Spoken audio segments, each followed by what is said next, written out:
நலமுடன் வாழ வேண்டும் என்றால் யோகாசனங்களை முறையாக பயின்று அவற்றை தினமும் செய்ய வேண்டும் என்கிறார் ஆசனாண்டியப்பன் அவர்கள். இன்றைக்கு என்ன யோகாசனங்களை நமக்காக கற்றுத்தர வந்திருக்கிறார் என்பதை கவனிக்கலாம். நிகழ்ச்சியில் முதல் பகுதியாக வரவிருப்பது நலமுடன் வாழ.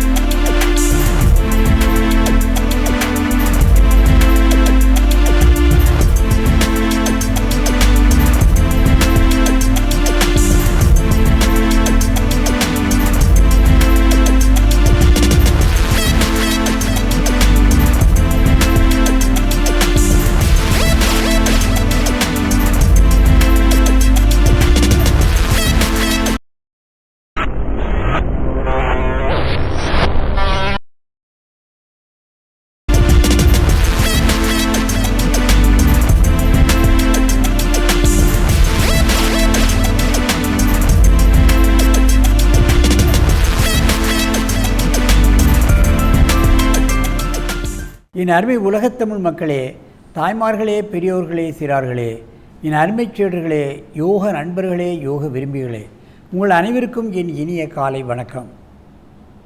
கலைஞர் தொலைக்காட்சி நிகழ்ச்சியில் நலமுடன் வாழ என்னும் பிரிவில் அதிகாலையில் யோகாசனத்திற்கு முதல் நிகழ்ச்சியாக தரப்படுகிறது.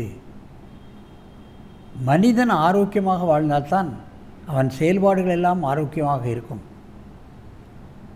ஏதாவது ஒரு நோய் இருந்து கொண்டே இருந்தால் அவன் செய்கின்ற எந்த தொழிலையும் சரியாக செய்ய முடியாது. காலமெல்லாம் மருத்துவத்திற்கும் இன்னும் பல சோதனைகளுக்கும் ஆட்பட்டு கொண்டே இருப்பானாகில் அவனுடைய வருமானத்தில் பெரும்பகுதி இன்றைக்கு வைத்தியத்திற்கே செலவாகிறது என்பதையெல்லாம் கண்கூடு. காலையிலும் மாலையிலும் ஒரு 10 நிமிடமாவது இந்த யோகாசனங்களை கைக்கொண்டால் நிச்சயமாக அவர்கள் ஆரோக்கியமாக வாழ முடியும். அனாவசியமான செலவுகளை, மருத்துவ செலவுகளை தவிர்க்க முடியும். அந்த நிலையில் இன்றைக்கு பாருங்கள், நமது வெங்கடேஷ் 75 வயது. அதைத்தான் நீங்கள் கவனத்தில் கொள்ள வேண்டும். 75 வயதிலும் அற்புதமான ஆசனங்களை செய்கிறார். சித்த வைத்தியத்தோடு யோகாசனங்களையும் அந்த நோயாளிகளுக்கு கற்றுக் கொடுத்து நோய்களை முற்றிலும் நீக்கக்கூடிய ஒரு வல்லவராக தர்மபுரியிலிருந்து நமது அரங்கிற்கு வந்திருக்கின்றார்கள். அவர்கள் இப்பொழுது பத்ம சர்வாங்காசனத்தை செய்து அதில் உள்ள நன்மைகளை நான் சொல்ல இருக்கின்றேன். பத்மாசனம் செய்யுங்க. அங்கே இருந்து அப்படியே செய்யுங்க.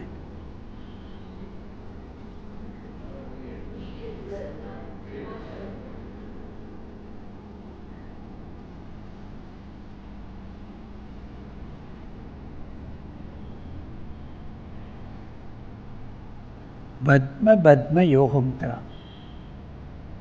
யாராலும் செய்ய முடியாது. பத்மாசனம் செய்வது கடினம். பத்மாசனம் போட்ட பின்பு வலது காலையும் இடது காலையும் பிடிப்பது என்பது அதை விட கடினம். மாற்றி பிடித்திருக்கிறார்கள், பார்க்க வேண்டும். அதோடு யோகமுத்ரா செய்வது என்பது மிக கடினம்.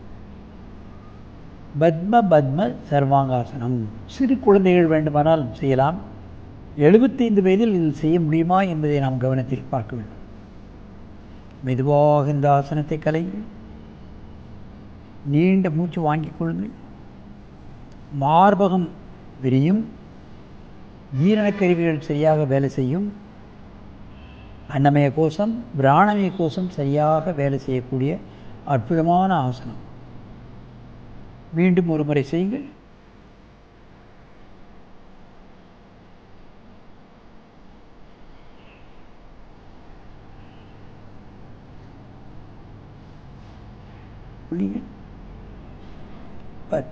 பத்ம யோக முத்ரா 75 வயதிலும் செய்கிறார்களே, ஏன் நாமும் செய்ய முடியாது என்பது இந்த நிகழ்ச்சியை பார்த்த பின்பாவது பெரியோர்களே, நீங்கள் வயதாகிவிட்டது என்ற எண்ணமெல்லாம் இல்லாமல், வயது பெரிதாக இருக்கிறது அதெல்லாம் செய்ய முடியுமா என்று பாராமல் நீங்கள் ஆசனங்களை தொடங்குங்கள்.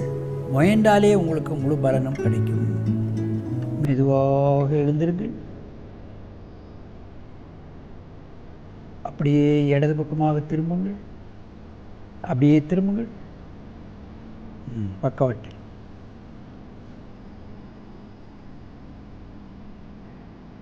கைகள் எப்படி மாறி பிடித்திருக்கிறார்கள் என்பதை நீங்கள் பார்க்க வேண்டும்.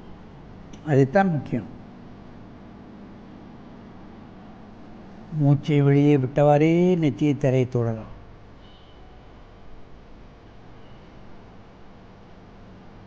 இந்த ஆசனங்கள் செய்ய செய்ய முதுமை குறைந்துவிடும். ஏனென்றால் எல்லா பகுதியும் வளைக்க முடியாத பகுதிகளெல்லாம் வளைக்கப்படுகிறது. முதுமை அடைய அடைய எலும்புகள், நரம்புகள், உள் உறுப்புகள் எல்லாம் முதுமை அடைந்து விடுகின்றன. ஆசனம் செய்கிறவர்களுக்கு உள் உறுப்புகளோ எலும்புகளோ நரம்புகளோ முதுமை அடையாது. ஆகவே தான் அவர்களுக்கு வயோதிகத்தன்மையிலும் அவர்கள் பல்வேறுபட்ட ஆசனங்களை செய்கிறார்கள். வயோதிகத்தன்மையால் ஏற்படக்கூடிய டெபிஷியன்சி அவர்களுக்கு கிடையாது. நோய் எதிர்ப்பு சக்தி குறையாது. அவர்கள் ஆயுள் நீண்டு கொண்டே போயும். எவ்வளவு காலம் அவர்கள் ஆசனம் செய்கிறார்களோ அவ்வளவு காலம் வரைக்கும் தன்னுடைய ஆயுளை நீட்டிக்கொண்டே போகக்கூடிய தன்மை அவர் கைக்கு வந்து விடுகிறது என்பதை நீங்கள் தெரிந்து கொள்ள வேண்டும். மெதுவாக எழுந்திருங்கள், நீண்ட மூச்சு வாங்கிக் கொள்ளுங்கள்.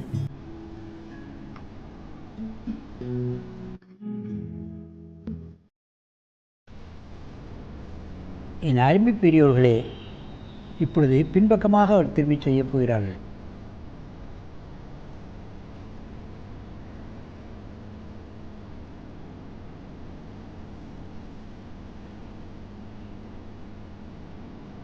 பின்பக்கமாக நீங்கள் கையை பார்க்க வேண்டும், எப்படி பிடித்திருக்கிறார்கள் என்பதை. மெதுவாக எழுந்திருங்கள், நேராக திரும்பி உட்காருங்கள். அங்கே பார்க்க. என் அருமை பெரியோர்களே, தாய்மார்களே, ஆசனம் செய்வதற்கு வயது ஒரு தடையாக இல்லை என்பதை நீங்கள் உணர வேண்டும். 75 வயதடைந்த வாலிபரை பார்த்த பின்பாவது நாமும் ஆசனங்களை பழகி நல்ல முறையிலே இந்த ஆசனங்களை பழகி நாம் நோயற்ற வாழ்வை குறைவற்ற செல்வம் என்னும் பேற்றினை நீங்கள் பெற வேண்டும் என்று கேட்டுக்கொண்டு உங்களிடமிருந்து விடைபெறுவது ஆசனம் ஆண்டியப்பன். வணக்கம்.